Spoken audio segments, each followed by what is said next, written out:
Hi, we're the mother-daughter grounded Goodwife duo. I'm Belia, the author, teacher, history nut, guest speaker, and mother. And I'm Eris, the herbalist and holistic nutritionist. So we always kind of give people our backstory. So in 2010, some pretty crummy stuff happened to us as a family, and we no longer had any hopes or dreams or goals or money, but we needed a place to heal. So we found a foreclosed farmhouse in Woodbury, Connecticut. It had been vacant for 5 years. It was in foreclosure. We didn't know anything about the house. We thought maybe it was built about 1850. So we made a joke offer to the bank. Never in a million years did we think they'd accept our offer, but they did, and we moved in the winter of 2011. But you remember, was that really bad winter?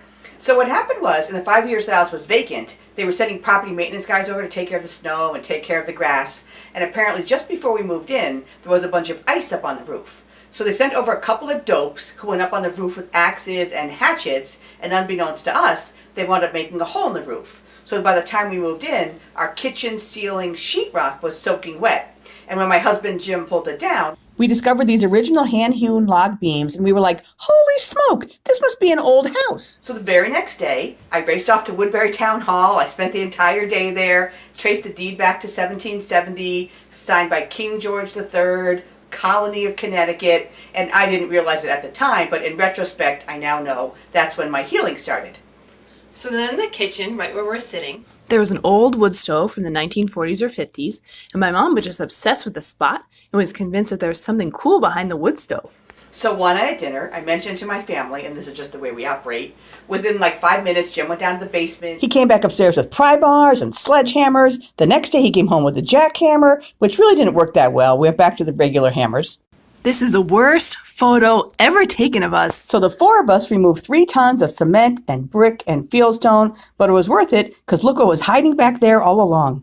and then around the corner from this fireplace, there's a solid sheetrock wall. My dad and I pretty much did this one by ourselves, and we found another fireplace. And then our upstairs was covered with this disgusting white shag carpeting. Underneath the shag carpeting was this crappy looking parquet vinyl flooring, which we peeled all that up. That was a lot of work. And we discovered we had Kingswood flooring throughout the upstairs of the house. We've had 2 paranormal investigations done where they found documented audio and visual evidence. So all of this got me obsessed with the lives of colonial women, and me obsessed with herbalism. so we came up with a pretty popular presentation. Called The Not So Good Life of the Colonial Goodwife. How women dealt with sex and menstruation and childbirth, all that taboo stuff. Which led to The Not So Golden Life of the Gilded Age Wife. Our mother-daughter memoir, How to Survive a Brazilian Betrayal, is being released on Mother's Day. Stay Grounded! grounded.